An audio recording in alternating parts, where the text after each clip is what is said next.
Bismillahirrahmanirrahim. Alhamdulillah kita bisa kuliah pada subuh yang berbahagia ini. Dan emang kita pengen budayakan kuliah subuh ya. Kecuali kalau hari Ahad itu gantian saya dengan semester 4 ya.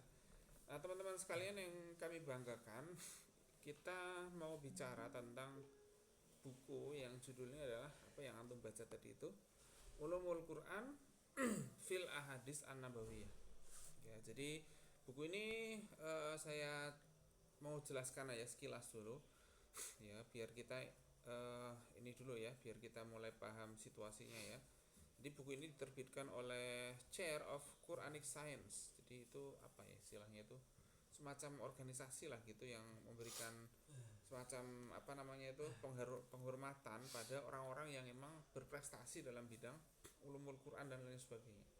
Dia ada chair bukan apa sih maksudnya, kok kursi. Nah, kan kadang-kadang bukan kursi, maksudnya kursi di sini tuh karena ada kursi maka ada yang berhak menduduki kursi itu.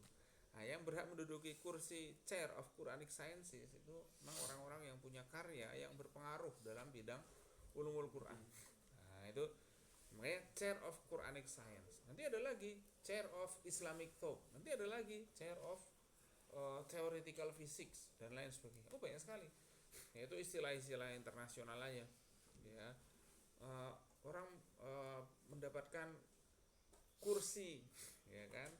Kursi jabatan fisika. Wah, misalnya gitu. Karena kadang-kadang di organisasi ada chairman. Maksudnya orang dengan kursi. Maksudnya apa? Ya, orang yang terhormat di situ. Ya. Nah, itu Al-Isdar Ar-Rabi' wal Isrun. Jadi itu adalah terbitan ke-24 ya. Jadi seri itu ya.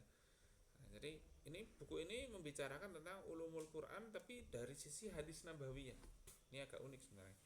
Ya, sebenarnya sih lazim, cuman memang ini ada beberapa bagian yang memang jarang dikaji.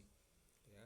Karena gini teman-teman sekalian ya, kalau nanti mungkin besok lah minggu depan kita ngaji lagi buku ulumul Quran. Itu di mana-mana buku ulumul Quran itu isinya nanti bahasnya dari awal. Misalnya apa? Mahwal Quran, ya kan? Asbabun nuzul, ayat apa yang pertama kali turun, nasih wa mansuh, semua tentang Al-Quran itu disebut ulumul Quran. Ya. Imam Syafi'i juga punya buku tentang ulumul Quran tuh, saya nggak lupa judulnya itu. Di situ Imam Syafi'i itu menghitung jumlah segala hal dalam Al-Quran. Ya kan, misalnya jumlah hurufnya berapa, jumlahnya berapa. Jadi Al-Quran itu seperti sesuatu yang semua orang itu mengkaji pada zaman itu. Dan itu kalau saya boleh bilang, kalau dari sisi ulumul Quran itu sendiri sudah selesai. Kenapa sudah selesai? Tidak ditemukan lagi ulumul Quran baru. Ya, kalau ulumul Quran mesti bacanya ini, bacanya itu, ya kan? Contohnya gini nih, saya mau nanya, perbedaan surat Makkiyah dan Madaniyah apa Bintang? Makkiyah surat-surat yang turun di Mekah. Ya nggak salah sih. Sebelum hijrah. Terus? Madaniyah Nggak, maksudnya ya itu benar, tapi ada ciri yang lain nggak? Makkiyah itu diawali Apa tuh? dengan alif lam mim. Alif lam mim, hah? Apa? Diawali awal sebelumnya tuh apa ya? Spesial. Itu juga huruf spesial. Ada ya Yohanes itu Makkiyah. Ya, gitu itu. Ayat yang banyak bicara hukum-hukum itu di Madinah. Ya, hal seperti itu. Itu dibahas dalam ulumul Quran. Jadi kalau antum mau menjelajahi itu ada semua di ulumul Quran. Pertanyaan-pertanyaan tentang Quran itu semuanya ada di ulumul Quran. Termasuk juga hadis juga. Ya kan? Kalau mustalahul hadis itu bicara klasifikasi dari hadis-hadis. Ya kan? Klasifikasi maksudnya apa? Ini hadis ini apa? Ya, kalau hadis ini termasuk apa? Kalau hadis ini ciri-cirinya ini termasuk hadis apa? Ini jadi semua ilmu-ilmu keagamaan ya itu sudah dibahas semuanya, kalau saya boleh bilang semuanya. Jadi nggak memungkinkan lagi ada hadis palsu, ada hadis tapi dia sahih, nggak memungkinkan lagi. Semua hadis yang sahih sudah diketahui secara total.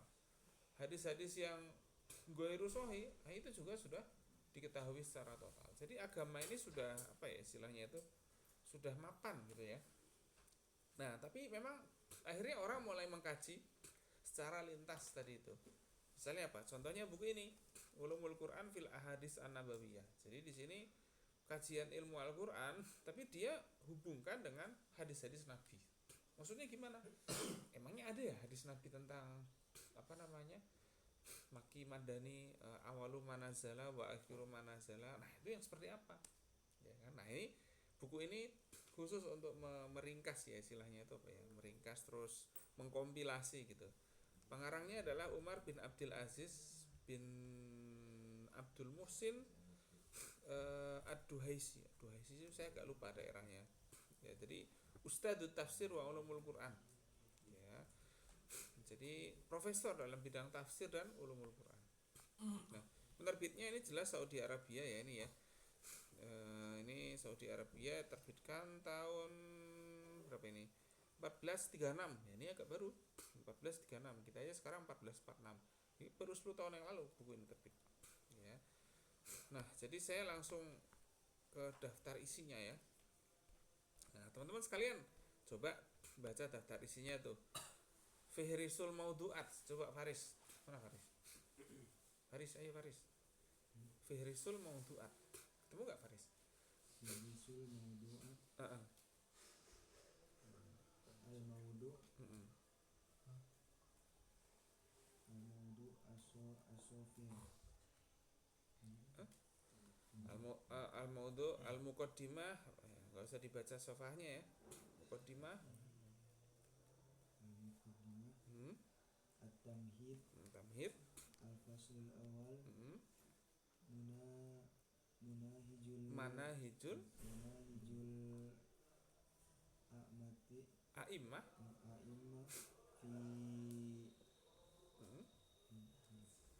fi ardi ulumil Quran. Manahijul A'imah fi ardi ulumil Quran. Apa yang nanti paham itu? Manahijul A'imah fi ardi ulumil Quran. Apa yang antum paham itu? Cara menjelaskan. Manahij itu apa ya? Kurikulum. Bukan, manhaj itu metode. Ya betul, manhaj itu kurikulum, itu boleh aja dibilang gitu.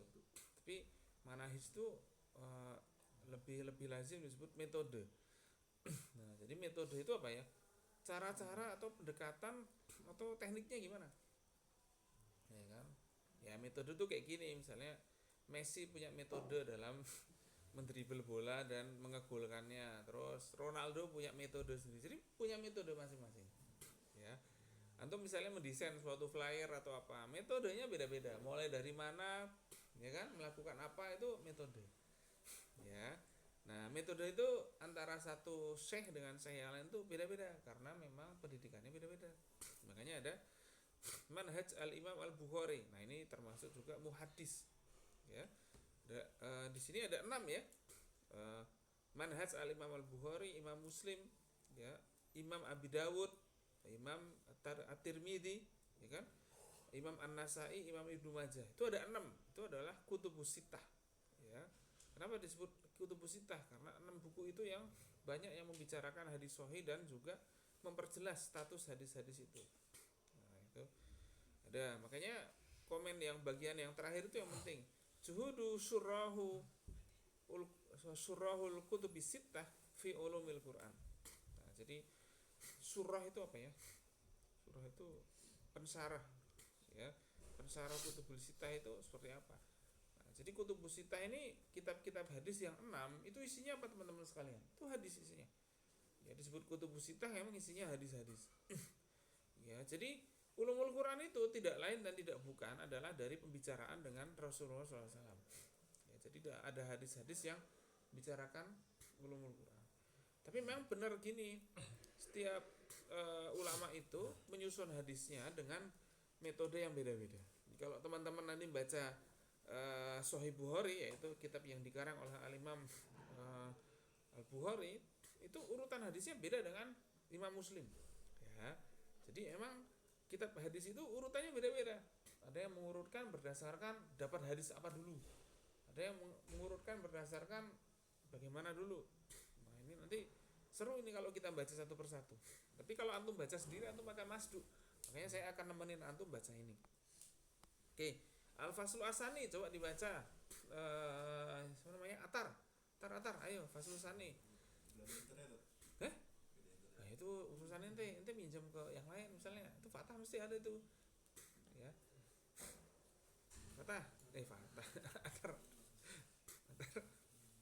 Al-Faslu Tsani Atar.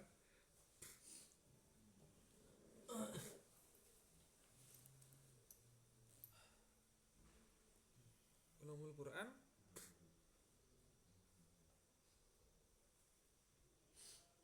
Ini apa kan? Al-Faslu Tsani Ulumul Quran.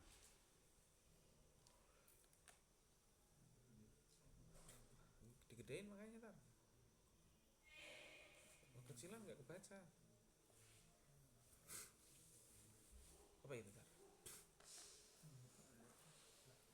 Halaman 10. Oh, Halaman 10. Oh, al-faslu tsani ulumul Qur'an al-muta'alliqah hmm. bi binuzulil wahyi Betul. wa yastamilu ala Itu apa itu kira-kira? khamsah. Yang ente paham apa dari situ? Ya, ulumul Qur'an al-muta'alliqah binuzulil wahyi, yang berhubungan dengan turunnya wahyu. Hmm. Ilmu Al-Quran yang berhubungan dengan Turunnya wahyu. terusnya wahyu. Terus yang lain? Mabaisul awal al-wahyi. Mabhas al-awal. Mabhas al-awal al-wahyu. Yastamilu alal matlubain. Mm-mm. Al-matlub al-awal al-ahwalahu. Oh, ini baca yang mana? Daftar isinya aja. Firis itu di halaman yang akhir-akhir. Halaman 651. 651 betul.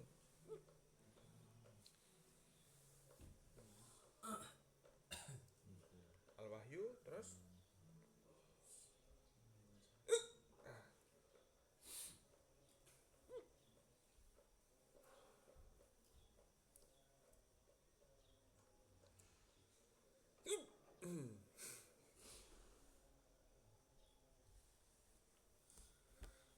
Al-Wahyu, nuzulul Quran, ya kan? Ada asbabun nuzul, itu umum ya. Pertanyaan-pertanyaannya kan kita udah pernah bahas nih. Apakah semua ayat ada asbabun nuzulnya, teman-teman? Lu kok ada Enggak sih? semua, ada beberapa. Hah? Enggak semua. Ada yang enggak, ya. Enggak semua ayat ada asbabun nuzul. Nah, ini jelas. Terus nuzulul Quran, apa bedanya nuzulul Quran satu kali, ya kan? Sama nuzulul Quran secara bertahap. Bedanya apa, teman-teman? Ini kok pada lupa ya ini ya. Nuzulul Quran satu kali itu nuzulul Quran dari langit ketujuh ke langit dunia atau samaud dunia. Ya kan? Ya kan? Jadi dari Lauhul Mahfuz sampai ke langit dunia. Itu sudah turun. Ya. Kapan? Lailatul Qadar. Inna anzalnahu fi Lailatul Qadar. Jadi Quran itu turun satu kali penuh dalam Lailatul Qadar. Turun dari mana? Ya dari Lauhul Mahfuz ke langit dunia. Ya langit dunia itu gimana ya? Ya kan langit ada 7 ya. Langit dunia itu langit tempat apa ya istilahnya itu? Nah, tempat manusia. Ya dibilang tempat manusia ya boleh aja lah dibilang tempat manusia. Nah, habis itu ada lagi nuzulul Quran berkali-kali. Ya, jadi turunnya Al-Quran berkali-kali berdasarkan apa? Kebutuhan. Ada yang turun karena ada penyebabnya. Ada yang turun langsung turun aja. Kan gitu kan. Nah, ada lagi nuzulul Quran ala sab'atu ahruf. Wah, ini apalagi nih nuzulul Quran ala sab'atu ahruf. Ada makanya ada qiraah apa? Qiraah sab'ah. Ada qiraah yang 7 tuh kayak gimana? Ya emang beda-beda dari qiraah-qiraahnya itu. Ya. Jadi qiraah itu ada banyak. Ada lagi nuzulul Quran maki wa madani. Nah, ini lagi nih. Nah, turunnya Quran berdasarkan apa? Makkah atau Madinah. Ya. Ada faslu salis ulumul Quran al-muta'alliqah bidabtil Quran. Apa ini dabtul Quran tuh maksudnya teman-teman sekalian? Dengan keraguan. Kok keraguan sih? Dabtul Quran. Oh, mengharapkan. Ya enggak, dabtul itu Lawan. detailnya. Ya kan? Nah, rinciannya itu apa? Jamul Quran. Jamul Quran itu berapa kali teman-teman? Masih Masih ada yang ingat gak Jamul Quran? 3. 3. Oke, yang pertama zaman Makan. Abu Bakar. Dikumpulin apanya? Dikumpulin apanya tuh? Semua yang ada tulisannya Al-Quran dikumpulkan. Di mana ngumpulinnya? Ya di ruangan-ruangan kayak di mana kayak ini kumpulin semuanya. Habis itu dikumpulin apa lagi pada zaman Umar? Mushaf. Ya zaman Umar dikumpulin juga. Dikumpulin apanya? Berdasarkan urutan dan suratnya. Nah, ini penting nih. Ya, jadi melanjutkan Abu Bakar. Abu Bakar kan ngumpulin semua tulisannya. Zaman Umar berarti ngumpulin urutannya. Ya kan? Jadi sudah dikumpulin semua, diklasifikasi lagi berdasarkan urutannya. Ya, habis itu zaman Utsman dikumpulin apanya? Nah, betul, dijadikan mushaf. Nah, itu jelas ya. Suwarul Quran teman-teman masih ingat ya urutannya Al-Quran dari mana? Dari Nabi, ya kan? Dari Nabi tentu dari Allah Subhanahu wa taala. Ayatul Quran ini jelas bagaimana mulai ada pemisahan ayat-ayatnya. Ya. Asmaul Quran wa ausafihi. Apa Asmaul Quran itu? Nama-nama lain dari Al-Quran. Oke. Tolong dibaca nih Faslur Robi, tolong dibaca Saifuddin. Coba Saifuddin baca.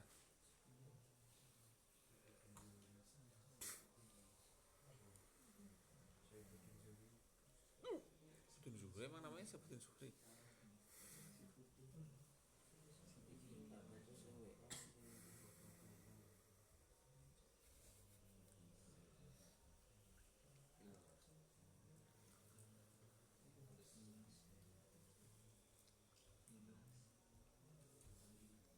Tafsir Nabawi. Oke. Tafsir Nabawi.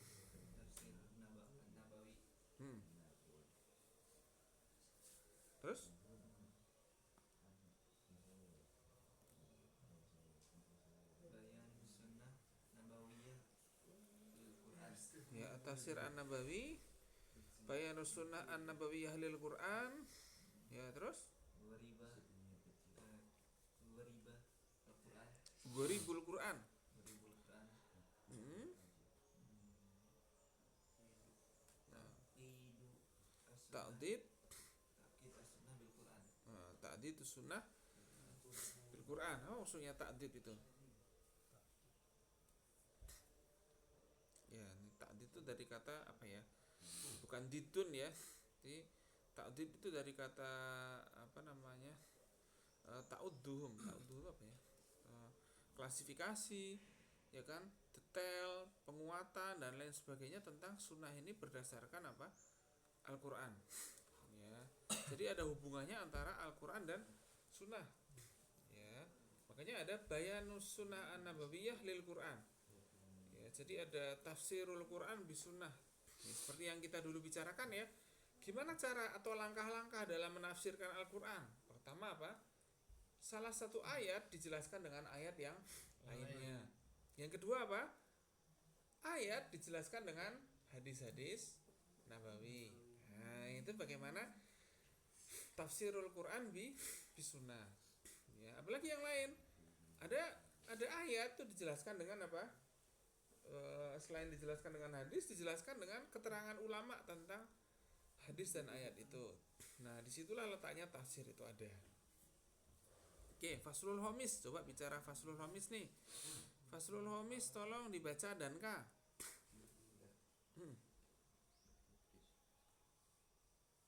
Ya, tolong dibantu.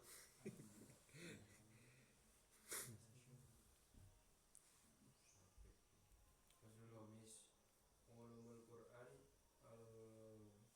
Muta'alliqah Bidalalatil Alfat Al-Mabhus Al-Awwal Mahkumun wal Mutasyabih Al-Mabhas Al-Awwal Al-Mabhus Al-Awwal Al-Mahkum wal Mutasyabih Al-Muhkam ya. Al-Muhkam wal Mutasyabih Semua Al-Mabhus Tsani An-Nashu Semua Betul. Mabhus Salis Al-Amu wal Khos Al-Am wal Khos. Semua Ar-Rabi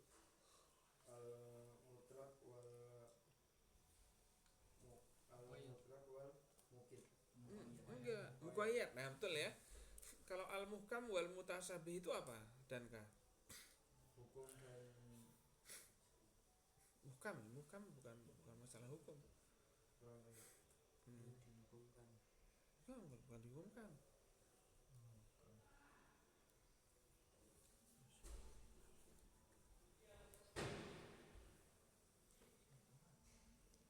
Ya. Muhkam itu apa teman-teman sekalian? Muhkam itu ayat-ayat yang jelas ya. Ya bukan soal hukumnya tapi jelas. Jelas dalam arti apa? Ya dia layah tamilu al tasyabuh baina ayatin ukhra. Jadi layah tamil itu apa ya? Jelas itu apa? Salat itu jelas, ya kan? Lagi semua ayat-ayat ya jelas. Tapi tadi ada ayat yang mutasyabih. Contoh-contoh ayat yang mutasyabih itu apa? Ayat yang di situ Allah disifati misalnya punya tangan. Yadullahi fawqa aydihim. Wah, makanya Allah punya tangan. Nah, kan itu makanya mutasyabih. Kenapa mirip-mirip dengan sesuatu yang lain?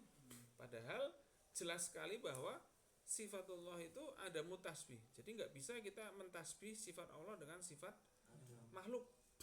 Nah, itu makanya disebut mutasabih. Kenapa? Karena dalam ayat-ayat Al-Quran ada ayat-ayat yang dia membicarakan sifat Allah tapi seolah-olah itu seperti manusia, ya kan? Nah itu dia. Jadi sifat-sifat Allah yang dibicarakan seperti manusia. Contohnya apa lagi selain Allah punya tangan misalnya gitu, Allah murka misalnya gitu, Allah, apalagi yang lain. Nah itu jadi sifat-sifat bahwa Allah itu seperti manusia misalnya punya tangan, murka, terus juga apa itu? Ya, nah itu seperti itu tuh adalah bahwa seolah-olah Allah itu punya sifat yang mutasyabih. Ya. Belum lagi ayat-ayat yang dia disebut mutasyabih karena apa? Karena dia punya ciri-ciri seperti satu hal tapi tidak seperti satu hal. Contohnya apa? Nih, contohnya ayat tentang penciptaan manusia. Ini ayat penciptaan manusia ini banyak. Ya, khalaqal insan min salsalin kal fakhar. Manusia diciptakan dari apa tadi teman-teman? Tanah. Tapi dalam ayat yang lain, nah itu min mudghatin mukhallaqatin dan seterusnya. Nah, terus mana yang benar? Nah, kan gitu kan jadinya kan? Nah, itu disebut mutasyabih. Ya, seolah-olah menunjuk pada satu hal tapi sebenarnya ada lagi yang lain. Nah, ini makanya ada penjelasannya bahwa disebut diciptakan dari tanah itu adalah manusia yang itu adalah Nabi Adam. Ya. Tapi apakah terus kita ini diciptakan dari tanah enggak? Ya, karena kita keturunan Nabi Adam, kita disebut diciptakan dari tanah juga. Tapi proses kelahiran kita, proses terwujudnya kita itu bukan dari tanah, gitu kan? Nah, jadi ada asal usul, ada penciptaan. Itu dua hal yang berbeda. Ada proses terjadinya kita, ada proses terjadinya Nabi Adam. Itu hal-hal seperti itu tuh terjadi. Ya, makanya bagi Allah itu sangat mungkin ketika mewujudkan manusia tapi tanpa ayah seperti Nabi Isa. Makanya ada ayatnya inna masala Isa indallahi kamasali Adam khalaqahu min turabin summa qala lahu kun fayakun. Ya, jadi yang bikin Adam itu jadi manusia bukan tanahnya. Tapi apa? Tapi kun fayakunnya itu yang bikin jadi. Kalau tanah itu bisa bikin patung kan. Tapi karena ente nggak punya kekuatan kun fayakun, ya kagak jadi orang kan gitu. Nah, itu adalah al-muhkam wal mutasyabih. An-nashu, apa teman-teman an-nashu ini? Ma nansakh min ayatin aw nunsiha na'ti bi khairin minha. Mansuh apa mansuh? Terhapus. Ya, dihapus dalam arti apa namanya? Di skip lah, artinya ini sudah dulu. Nah, di skip itu artinya ini sudah nggak dipakai, tapi bukan berarti nggak dipakai itu terus ayatnya dihapus, enggak. Kenapa? Karena ada ayat yang dia itu sudah mansuh. Contohnya apa ayat yang mansuh itu? Nah, gini teman-teman, pengharaman khamr itu ada 3 tahapan, ya kan? Yang pertama mengharamkan karena apa? Ketika sholat. Jadi kalau sholat nggak boleh. Ya ayyuhalladzina amanu la taqrabus sholata wa antum sukara. Kalau mabuk jangan sholat. Jadi Kalau misalnya kalau ayat itu kebalikannya berarti konsekuensinya apa? Boleh mabuk kalau nggak sholat, kan gitu kan? Iya. Nah, sekarang boleh nggak mabuk? Nggak ini. Nah, berarti ayat itu adalah ayat yang mansuh. Ya, kenapa mansuh? Karena sudah nggak boleh lagi mabuk, itu nggak boleh. Kenapa? Ada ayat yang final. Ya, final mengharamkan khamr. Yaitu apa? Innamal khamru wal maisiru wal ansab wal azlamu rijsun minal. Nah, jadi khamr itu adalah kerjanya setan. Kalau ente mau ikut mengerjakan pekerjaan setan, minum khamr. Lah, kan tentu ente nggak pengen disebut setan kan, nggak pengen disebut mengerjakan pekerjaan setan kan. Nah, itu seperti itu. Ya, karena itu pekerjaan setan, maka semuanya bisa terjadi. Nah, itu. Ya, itu hal seperti itu. Makanya selanjutnya disebutkan ayatnya, innama yuridus syaitanu ayyuqi bainakumul adawata wal baghdha fil khamri. Setan ingin membuat permusuhan melalui apa? Khamr tadi itu. Biasanya orang mabuk habis itu mesti berantem. Nah, itu kan. Orang mabuk habis itu mesti bikin masalah. Nah, itu makanya innama yuridus syaitanu ayyuqi bainakumul adawata wal baghdha. Ya kan? Fil khamri wal maisiri. Jadi ada kecanduan itu dua ya. Khamr itu konsumsi, al maisir itu apa? Permainan atau judi. Jadi yang bikin bermusuhan itu ada dua, kecanduan sesuatu, makanan, ya konsumsi, atau dua apa? Permainan. Itu bikin berantem tuh biasanya ada dua. Al khamru wal maisir. Khamr itu cerminan dari apa namanya? Sesuatu yang dikonsumsi, al maisir itu sesuatu yang dimainkan. Ya, jadi antum bisa berantem gara-gara apa? Bukan hanya judi, tapi apa tadi? Konsumsi makanan atau mainan. Jadi permainan. Jadi permainan bisa bikin berantem. Makanya selalu harus ada wasit. Kan gitu. Ya itu. Makanya dalilnya wasit tuh kata orang fa ba'asu hakaman min ahlihi wa hakaman min ahliha. Katanya wasit tuh dalilnya itu. Tapi ya enggak tahu juga sih. Nah, ini oke, lanjut faslu sadis. Ulumul Quran al-muta'alliqah bil ma'ani. Coba tolong dibaca itu tuh Ferdi. Baca Ferdi. Ulumul Quran al-muta'alliqah bil ma'ani. Habis ini Syafiq baca. Nah, Ferdi. Daftar isi Ferdi. Ulumul Quran al-muta'alliqah bil ma'ani.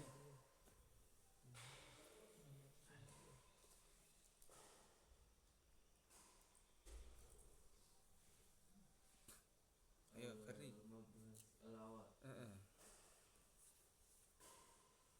Apa tuh?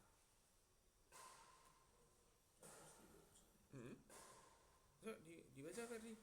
Gimana? Bacanya itu apa?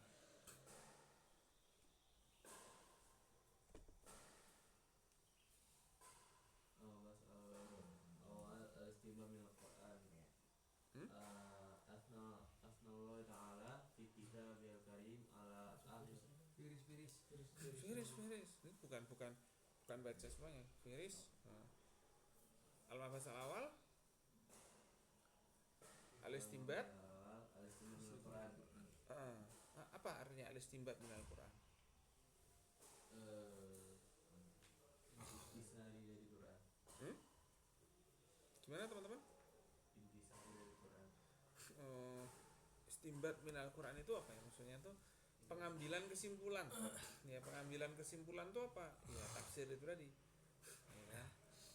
Kenapa? Karena orang akan bertanya-tanya, ini artinya Quran ini seperti apa? Nah, makanya disebut al-istimbat. Ya, kalau diketahui artinya, maka akan diketahui hukumnya. Ya kan?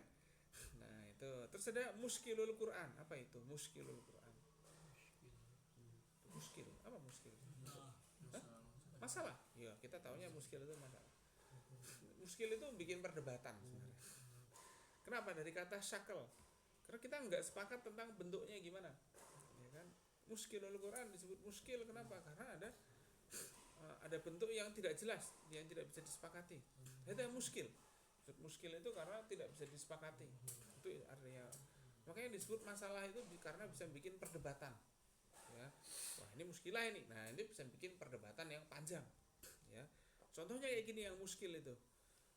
Boleh nggak sih sebenarnya semester 2 itu punya Android dan bawa Android dan menggunakan Android? Boleh nggak kira-kira itu? Nah, ini muskil kan gitu kan? Kalau saya sendiri muskil. Ya peraturannya kan nggak boleh kan gitu kan, tapi pada prakteknya banyak yang melakukan kan gitu kan. Nah terus juga tentang apa namanya, penegakan disiplinnya juga random juga kan kayak gitu. Nah, itu disebut muskil. Pertanyaannya gini, kenapa disebut muskil? Pertanyaannya kayak gini, emang apa alasannya semester baru nggak boleh bawa dan pakai Android? Kira apa alasannya? Peraturan dari zaman sebelumnya. Oh, Karena itu zaman sebelumnya oke. pernah melanggar. Oh, karena peraturan zaman sebelumnya enggak. Tapi sebenarnya pernah ada. Saya itu guru tahun 2014. Jadi tahun 2014, sebelum tahun 2014, itu guru-guru baru itu punya Android sebelum tahun 2014. Tapi setelah ada kejadian di tahun 2014, itu akhirnya nggak boleh. Akhirnya semua guru baru atau semester baru tidak boleh pakai HP Android. Itu kejadiannya pada tahun itu. Ya, 2014. Ada apa di tahun itu? Kawan-kawan kita cerita. Ya. Oh, pinjol belum ada pinjol zaman itu. Ya, pinjol belum ada. Nah, tapi ada sesuatu yang terjadi di situ. Ada, saya tahu betul karena itu kejadiannya bukan di sini. Kejadiannya bukan di sini. Ya, justru kejadian awalnya itu bukan di sini tapi di sana. Ya.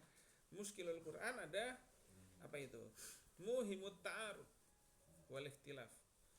Ya, mauhim itu apa ya?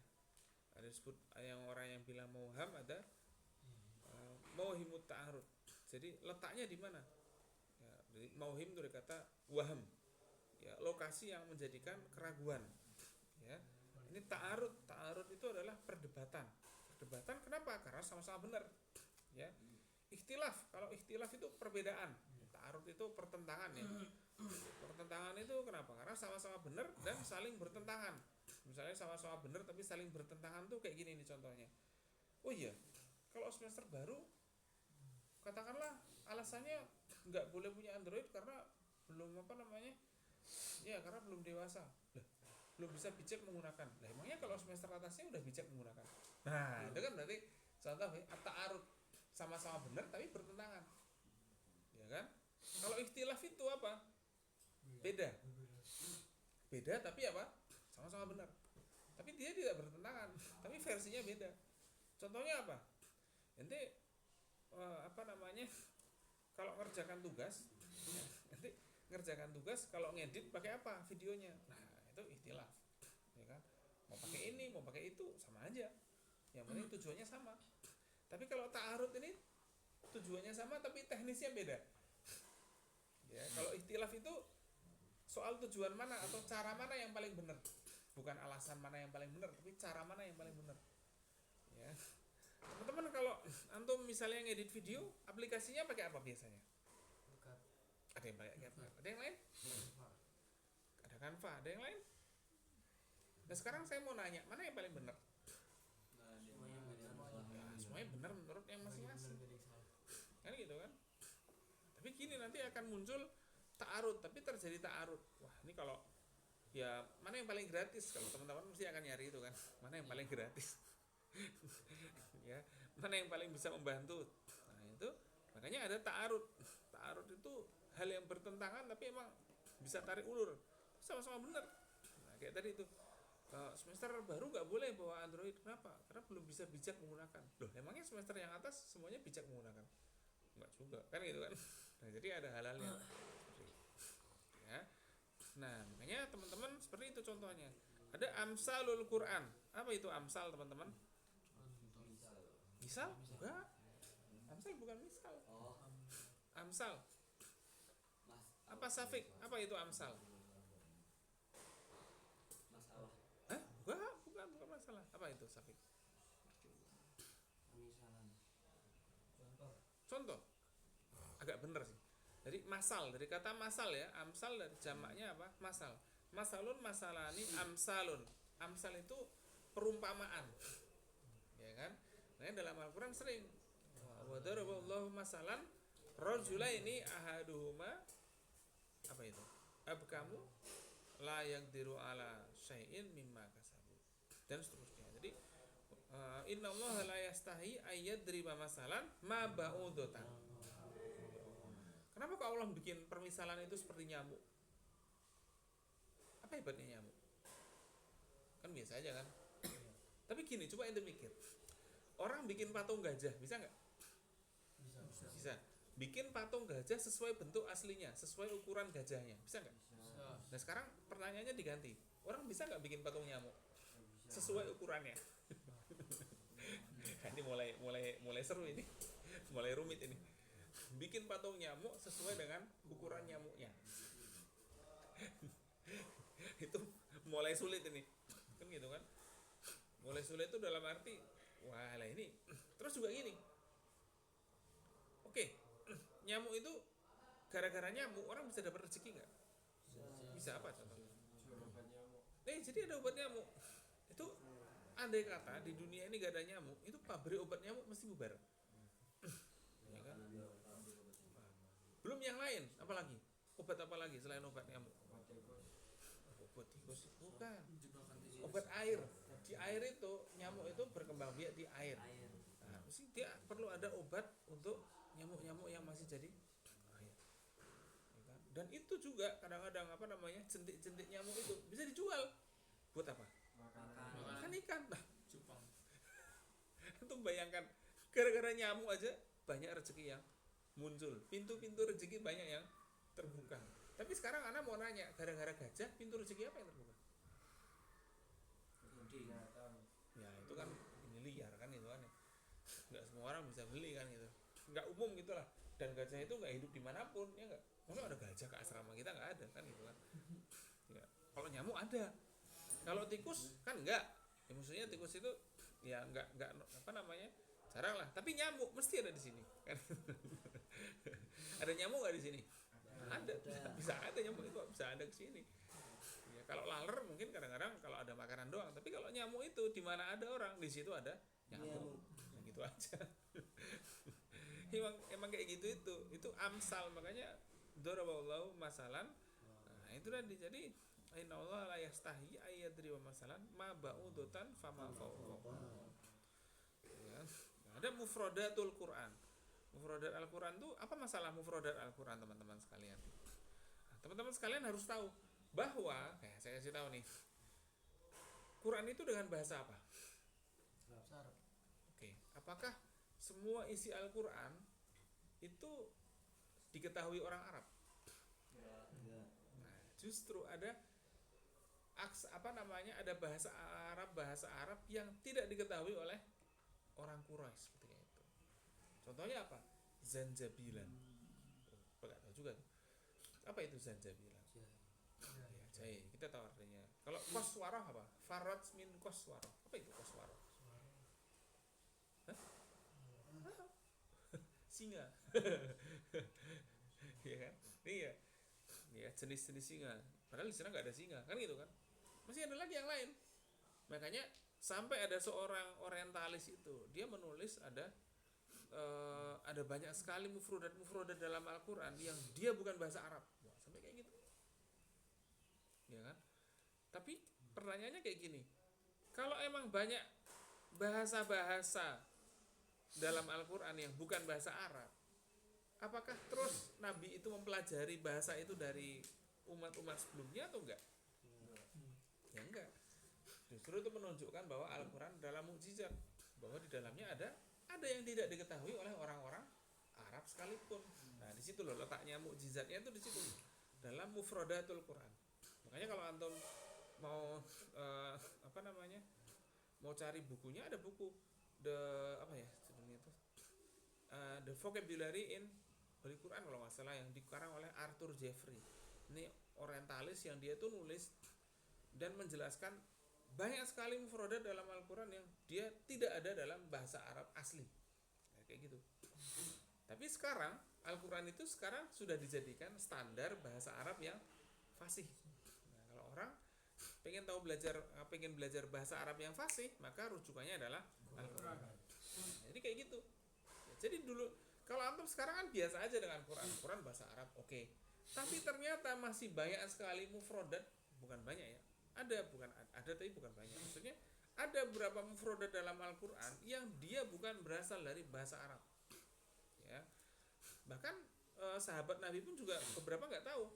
Ya, termasuk saya agak lupa tuh. kata-kata apa ya dalam Al-Quran itu artinya rumput, tapi banyak yang nggak tahu ya. Dan itu itu seperti itu kira-kira.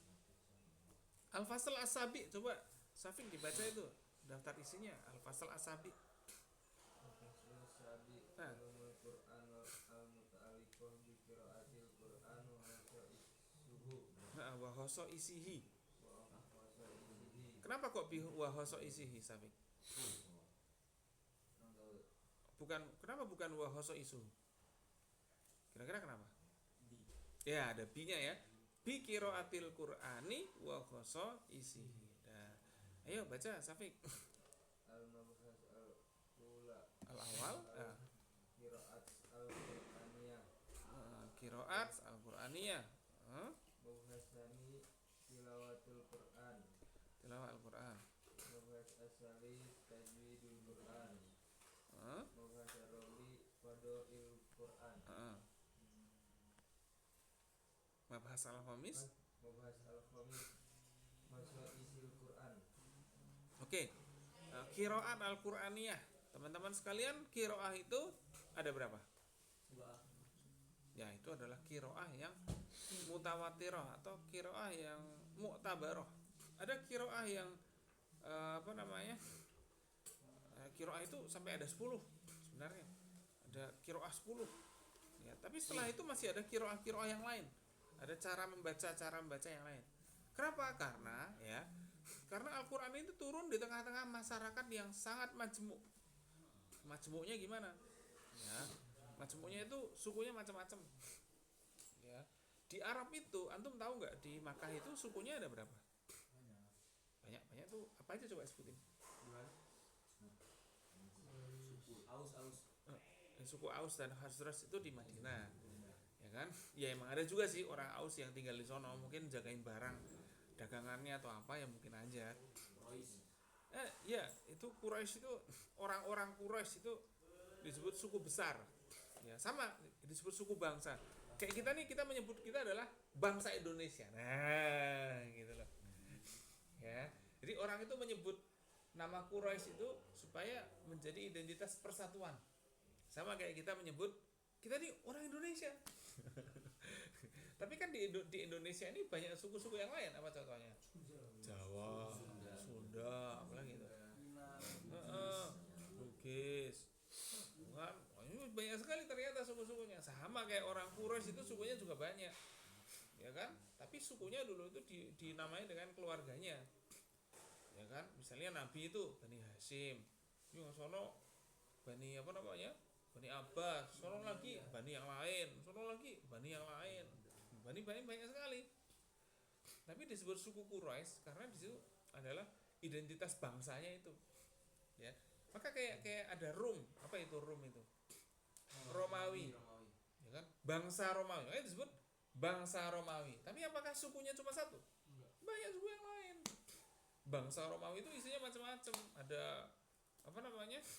Yang Mesir, ada yang Galia, ada yang Galilean, ada yang ini, banyak sekali. Persia, apakah Persia itu sukunya cuma satu?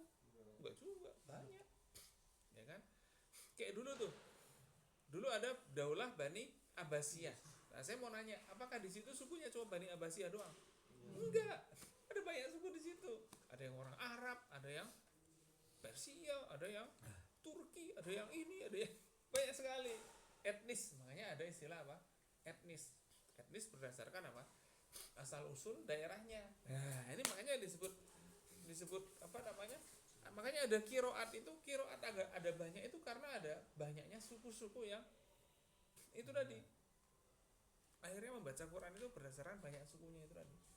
Kenapa? Karena di Madinah Nabi menyampaikan wahyu, yang nerima itu orang-orang yang sangat banyak. Ya, jadi banyaknya itu makanya menghadirkan banyaknya tilawat atau kiroah.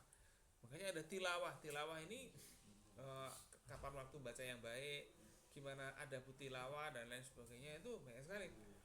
Ada tajwid ya. Soal tajwid jelas antum udah tahu. Ada fadhailul Quran. Ya, fadhailul Quran itu termasuk surat-surat mana yang dia itu disebut apa namanya ampuh gitulah. Oh, ini kita nih pengen rezeki, baca surat apa? Ini siapa namanya? Tangguh kalau pengen rezeki baca surat apa gitu. Misalnya kayak gitu. Kalau mau naik gunung baca surat apa tahu? Bismillah. ini harus punya amalan-amalan kan gitu kan. Nah, itu ada khosoisul Quran. Ya, khosois itu apa teman-teman? Nah, ciri-ciri atau detail dalam Al-Quran itu seperti apa? Ini dibicarakan juga di situ. Apa namanya? Kekhususan Al-Quran untuk apa gitu kan. Nah itu adalah hal yang mau kita highlight dalam ulumul Quran ya, berdasarkan apa? Berdasarkan hadis an-nabawiyah ya. Ini saya mau membaca pendahuluannya lah. Nah coba kita masuk ke halaman muqaddimah ya.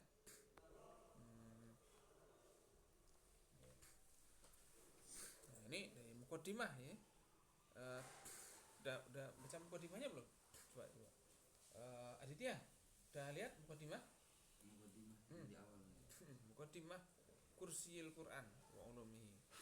Ini chairman ya, chair of Quranic Science. Coba dibaca. Al-Bahis Al-Mutahassis fil Qur'anil Karim.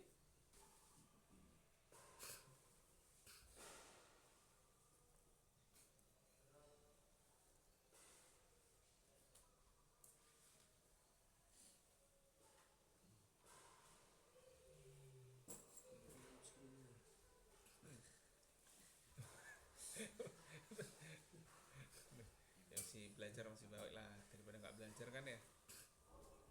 Daripada pagi-pagi editing kan kita pengajian aja daripada ngantuk-ngantuk kan. Mana Aditya? halaman awal Aditya. Nah, Al-Bahis Al-Mutahassis. Dia nggak? Tulisannya gitu. Jangan marah-marah. Belajar tuh sambil marah-marah. Ya, coba baca Adit. Al-Bahis Al-Mutakhassis fil Qur'anil Karim wa ulumihi asyarifah. Yudriku kaifa tatawwaru al-bahsu al-ilmi wa ta'lif fi ulumil Qur'an bima'nahu al-istilahi hatta al-yaum. Nah, coba apa yang dipahami dari situ? Jadi Al-Bahis Al-Mutakhassis ini apa ini? Bahis itu apa? Bahis apa bahis? Enggak, al-bahis itu peneliti. Kalau di sini tuh al-bahis artinya apa? Peneliti. Peneliti al-mutahassis, mutahassis apa teman-teman?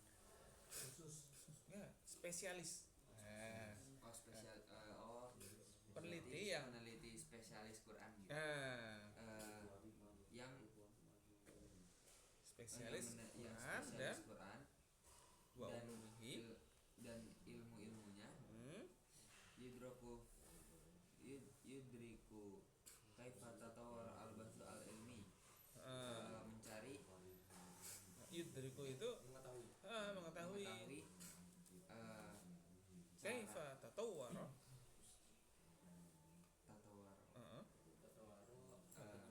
berkembang. Bagaimana perkembangan? Kaifa tatawwarul bahsu. Mengetahui perkembangan ilmunya. Al-bahsul ilmi berarti penelitian ilmunya. Penelitian ilmiah. Ya kan? Penelitian Tawarul bahsul ilmi wa ta'lif apa itu? Ta'lif itu karangan-karangan.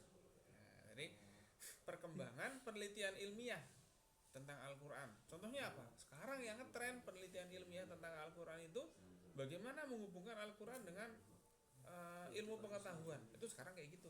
Itu yang ngetren sekarang. Buat ta'lif itu karangan-karangan yang apa istilahnya itu monumental ya, fi ulumil Quran. Jadi kayak gini nih. Sekarang saya mau nanya ke antum. Antum kan belajar apa mata kuliah semester 2? Fotografi ada?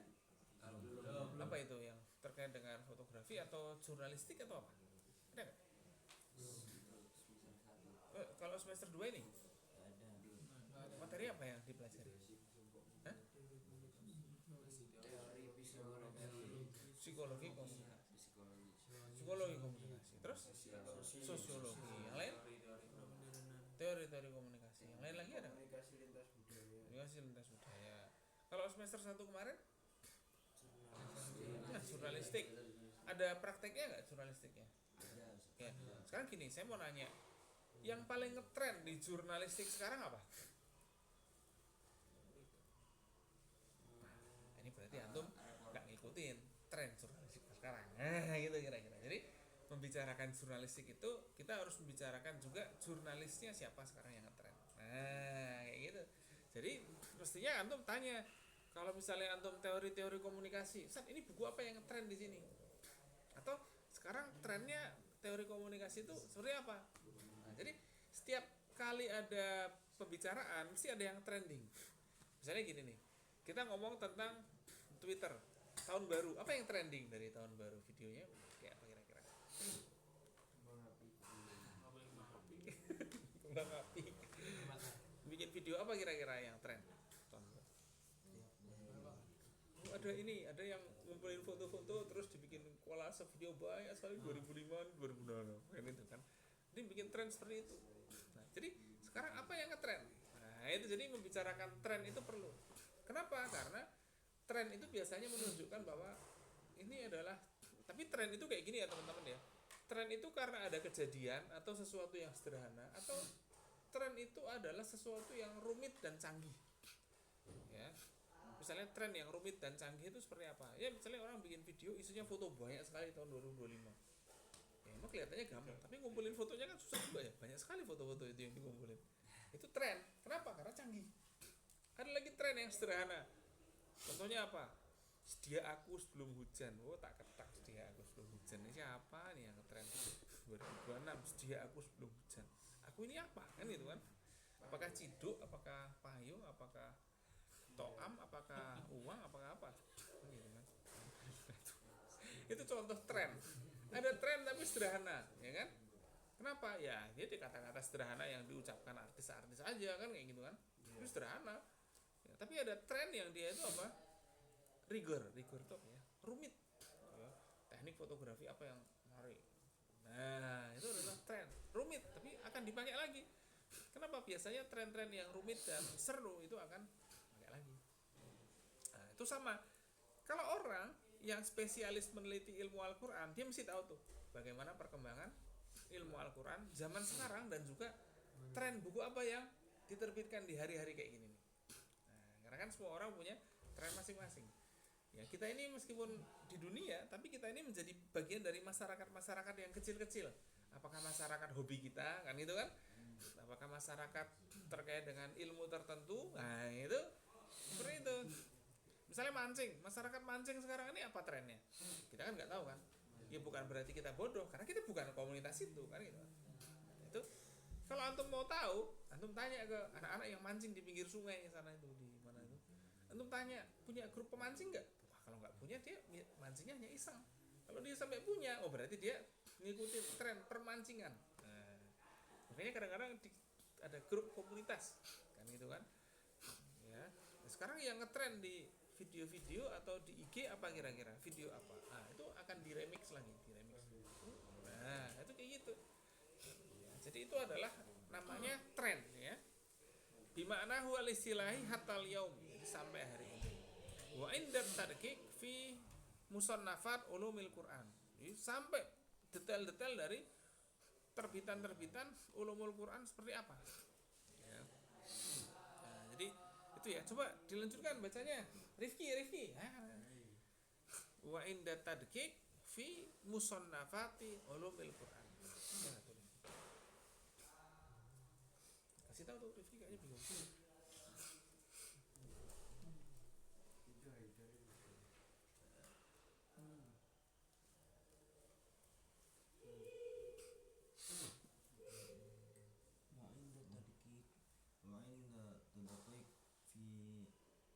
Musannafat ulumul Quran ala tanwa'uha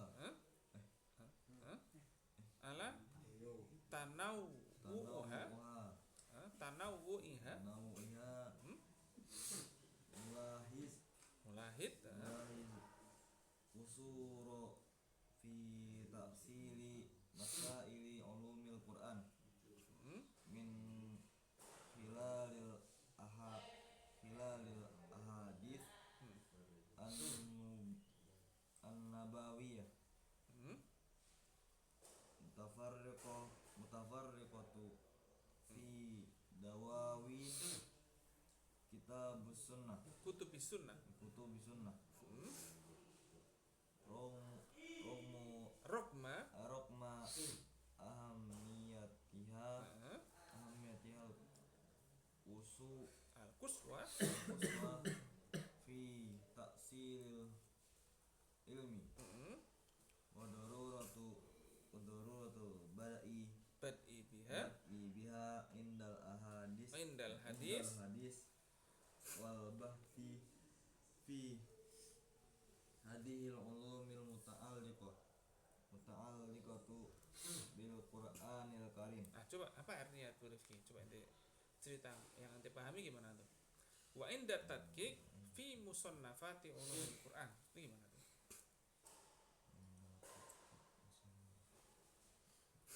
Jadi kan orang-orang yang tahu ya, spesialis, peneliti yang spesialis bidang Al-Quran tuh tahu perkembangan tentang apa? Al-Quran. Jadi kalau wa inda tadqiq berarti apa artinya? Dakik. Dakik atau detailnya, termasuk juga detail fi musannafat. Apa itu musannafat? Cari artinya tuh musannafat. Ketemu nggak? Arti-arti Enggak. karya-karya. Betul, karya-karya. Musannaf itu buku-buku atau karya-karya. Baik karya itu belum selesai atau sudah selesai. Ulumul Quran adalah tanawu'iha. Tanawu berarti ragamnya, ya. Nulahidul kusur. Al-kusur di sini apa teman-teman? Kekurangan, betul. Jadi ada kekurangan. Taksili masaili ulumil Quran min khilalil ahadits. Apa itu taksil di sini? Taksil itu mencari asal usulnya. Nah, ini taksil ada dirasa at-taksiliyah. Jadi mencari asal usul dan dasarnya. Tapi banyaknya meskipun sudah banyak ragam ulumul Quran itu, kita masih nyari ulumul Quran yang dia itu berhubungan dengan hadis nabawiyah. Kenapa? Karena banyak ulumul Quran itu langsung aja menjelaskan apa inti ulumul Qurannya, tapi tidak dikaitkan dengan bagaimana peristiwa ulumul Quran itu terbentuk. Nah, itu kayak gitu. Jadi bagaimana terbentuknya ilmu pengetahuan itu. Sekarang saya mau nanya kayak gini. Ente ngalamin nggak menggunakan kamera yang dia bukan digital? Iya, kamera bukan digital. Ngalamin nggak? Nah, Apa itu? Kamera bukan digital, cepret langsung keluar ya? Kamera film. Dicuci dulu filmnya? Ada yang langsung keluar. Bukan. Itu kamera digital sama aja. Polaroid. Ya, itu kan Polaroid. Ya kalau dibilang digital ya itu semi digital. Tapi kamera yang nyuci dulu, dicuci filmnya itu, mana kira-kira itu. Terus juga kalau ente buka filmnya itu, filmnya disebut terbakar. Ente tahu nggak maksudnya itu? Nggak tahu kan? Jadi dulu itu kalau kita mau motret, kalau pakai kamera film itu kita beli itu film itu gulungan. Kita masukkan dalam kamera, terus kita tutup. Jadi kita putar, baru kita bisa buat cepret, habis. Biasanya film itu isinya terbatas. Isinya berapa? 40. Itu hanya untuk apa? Terisi berapa? 40 apa? Foto. Jadi orang itu kalau mau ada acara, dia mesti bawa banyak film. Kenapa? Karena isinya terbatas. Ya kan? Yang bisa dicetak itu cuma terbatas 40 doang. Dulu tuh kayak gitu. Ya, setiap gulungan, jadi diganti gulungan. 40 ganti gulungan. 40 ganti. Iya, jadi nggak bisa nyimpen ribuan foto, nggak dipindah-pindah kayak sekarang, kayak antum itu kan nggak bisa kayak gitu sekarang. Di sana dulu itu mau nggak mau akan pindah. Dan teman-teman hati-hati, kalau gulungnya belum selesai, misalnya udah selesai nih, mau ganti film, dia lupa gulung sampai habis, keburu dibuka, ini disebut filmnya terbakar. Kenapa terbakar? Karena kena sinar matahari, film itu nggak bisa. Kalau dicetak, nggak bisa jadi fotonya. Masih ada halangan seperti itu. Zaman itu seperti itu. Saya juga masih ngalami dulu waktu saya KMI dulu tuh saya punya kamera itu, ya kan, situ saya cuci bisa beli lagi fotonya, beli lagi fotonya. Nah, sampai saya juga pas ada kamera digital, saya juga perdana juga punya kamera digital juga waktu masih KMI, ya kan. Waktu saya masih kelas 3 tuh punya kamera juga, bukan digital ya. Saya megang kamera digital tuh kelas 5 saya punya kamera digital. Soalnya ketika itu banyak yang beli juga. Itu sama kayak antum beli HP gitulah kira-kira. Itu kan beli HP Android kan mulai kelas 4 kelas 5 kan mungkin udah beli kan. Nah, sama. Kami dulu tuh barang mewahnya itu tadi, kamera digital kelas 5 itu. Enak sekali ya. Terus punya flash disk. Nah, itu. Biasanya orang punya kamera digital mesti punya flash disk. Ya lalu seperti itu terjadi. Nah, itu adalah tren pada masa itu. Tapi kalau sekarang nggak perlu kamera, ya HP, kecuali ente mau profesional dikit kan gitu kan, ente akan beli kamera ya, untuk kepentingan itu tadi ya. Nah, itu mungkin yang itu gambaran ya teman-teman sekalian ya, bahwa oh jadi dalam Muqaddimah ini diceritakan bahwa buku ini ditulis karena pengen apa, mencari asal usul dari ulumul Quran yang berkaitan dengan hadis. Nah, itu kesimpulan dari buku ini. Baik, itu kayaknya sudah 1 jam ya. Kita tutup dengan bacaan hamdalah.